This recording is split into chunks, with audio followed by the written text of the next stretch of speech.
ஆனால் இன்றைக்கும் வள்ளலார் நம்மோடு வந்து கொண்டிருக்கிறார்.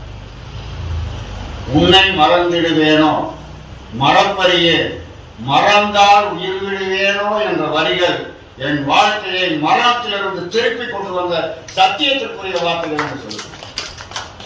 இறையாற்றல் என்பது உலகத்திற்கு பொதுவானது. அது கிறிஸ்தவ மதமாக இருந்தாலும் சரி, இந்து மதமாக இருந்தாலும் சரி, இஸ்லாமிய மதமாக இருந்தாலும் சரி, பாரசீகர்களுடைய மதமாக இருந்தாலும் சரி, எப்படிப்பட்ட மதமாக இருந்தாலும், சீக்கிய மதமாக இருந்தாலும், இவை எல்லாம் நாம் என்ன செய்யறோம்னா வள்ளலார் பாட்ட படிக்கிறோம், அதை ஒப்புவிக்கிறோம். ஆனால் வள்ளலார் யார் என்பது, நாம் வள்ளலாருடைய தன்மையை உள்ளே ஏற்றுக்கொள்ள வேண்டும் என்பதில் தவறேறோம். அதனாலதான் நமக்கு ஆன்மீகம் கைகூடாமல் போகிறது. அப்படின்னா உங்களுக்கு ஆன்மீகம் வந்துருச்சா அப்படிங்கிற ஒரு சந்தேகம் உங்களுக்கு வரும். ஆன்மீகம் வந்ததோ இல்லையோ, ஆன்மீகத்தை நன்றாக பிடித்துக் கொள்ள வேண்டும் என்ற உறுதிப்பாடு வந்தது. அதனால் சில ஒளி உணர்வுகளை நான் உணர்ந்திருக்கிறேன். அதை என்னுடைய அனுபவமாக உங்களுக்கு சொல்ல வருகின்ற பொழுதுதான் ஆன்மீகத்தினுடைய மகத்துவமும், எதற்காக இறை தத்துவத்தை நோக்கி மனிதன் பயணிக்க வேண்டும் என்ற உண்மையும் புறப்படும் என்ற உணர்விலே நான் இங்கே பதிவு செய்கிறேன். இப்போ வள்ளலாருடைய சன்மார்க்கம் இங்க வந்திருக்கிறவங்க எல்லாமே குறைத்து மதிப்பிட முடியாது. ஆனாலும் நாம் சில வார்த்தைகளுக்கு அர்த்தம் தெரியாமலேயே பயணித்துக் கொண்டிருக்கிறோம். வள்ளலாருடைய சிந்தனைகளுக்குள் ஒப்பற்ற தத்துவங்கள் அடங்கியிருக்கிறது. ஏன்னா இந்த பிரபஞ்சமும் இந்த பிரபஞ்சத்தை தாண்டிய ஆன்ம பரமாத்மாவுடைய உயர்வை பற்றியும் அதை கடந்த ஒப்பற்ற தன்மைகளை பற்றியும் வள்ளலார் பேசுகிறார். இதை யாருமே சொல்ல முடியாது. அதை புரிந்து கொள்ளக்கூடிய சக்தி நம்மகிட்ட இல்லை.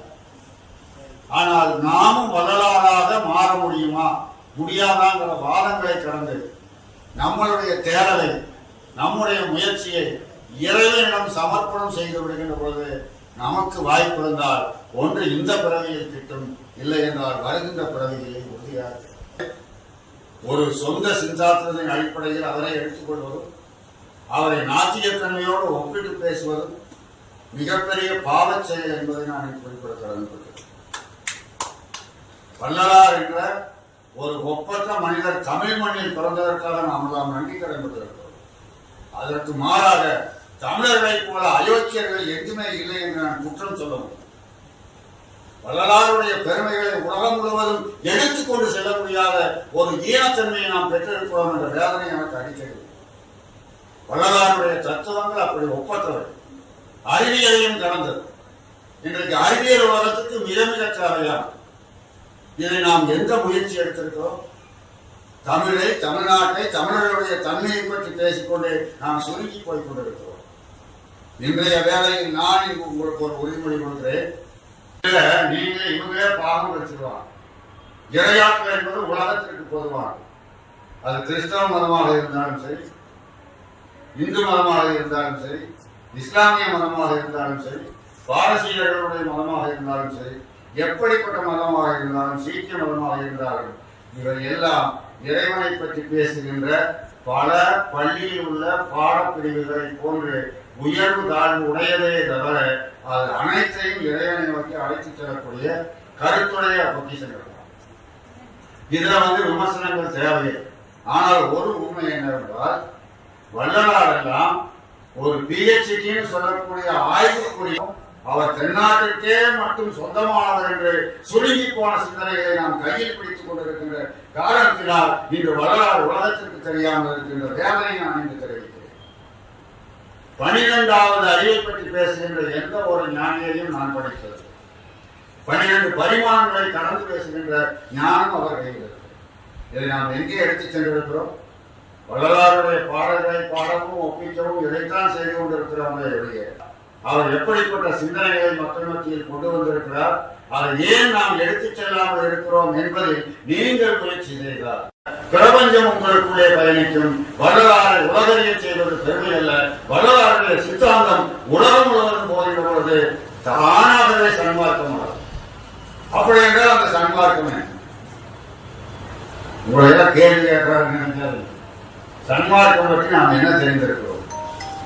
என்னுடைய ஆய்வின்படி நான் சற்றாரக்குறைய என்னுடைய சுய அனுபவங்களை சொல்லுவது ஆன்மீகத்தில் என்னுடைய வாழ்க்கையை ஆன்மீகத்துக்காக அர்ப்பணித்துக் கொண்டது. 28 வயதில் எனக்கு இந்த தேடல் வந்தது. அதெல்லாம் பெரிய கதை. அதெல்லாம் நேரம் கிடைத்தால் நான் சொல்லுகிறேன். அது உங்களுக்கு ஒரு ஊக்கப்பதிவாக அதன் வாயிலாக நமக்கு முன்னாடி ஒருத்தர் போயிருக்கிறார், நம்ம ஏன் அதை செய்யக்கூடாதுங்கிற எண்ணம் வரும். பார்க்க வேண்டும். அப்படி ஆய்வு நோக்கத்தோடு உட்புகுந்து பார்க்க வேண்டும் என்றால் வரலாறை எடுத்து வரலாறை போல யாராவது பரிணமித்திருக்கிறார்களா இந்த பூமி என்றால் அது ஒரு கேள்விக்குறியாக அமையும்.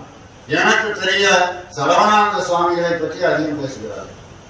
ஆனால் வரலாறுடைய அடிச்சுவடை ஒட்டி ஆய்வுக்குரிய சிந்தனைகளை ஏன் எடுக்க முடியவில்லை என்றால் அத்தகைய மாபெரும் ஆற்றலை ஒரு மனிதன் சாதாரணமாக பெற முடியாது என்பதை நான் உணர்ந்து கொண்டேன். அதற்கான தகுதி நம்மிடம் இல்லை என்பதனால் தான் கடைசியாக வரலாறு கடை திறந்தேன், அறிவார் இல்லை, நான் மூடிவிட்டேன் என்று சொல்லியிருக்கேன். இதுதான் உண்மை. அப்படிப்பட்ட நபர்களை தேடி இருக்கிறார் என்பதுதான் கருத்து. ஆனால் இன்றைக்கும் வள்ளலார் நம்மோடு வந்து கொண்டிருக்கிறார். உன்னை மறந்திடுவேனோ மறப்பறியே, மறந்தால் உயிர் விடுவேனோ என்ற வரிகள் என் வாழ்க்கையை மரணத்திலிருந்து திருப்பி கொண்டு வந்த சத்தியத்திற்குரிய வார்த்தைகள் என்று சொல்லுவேன்.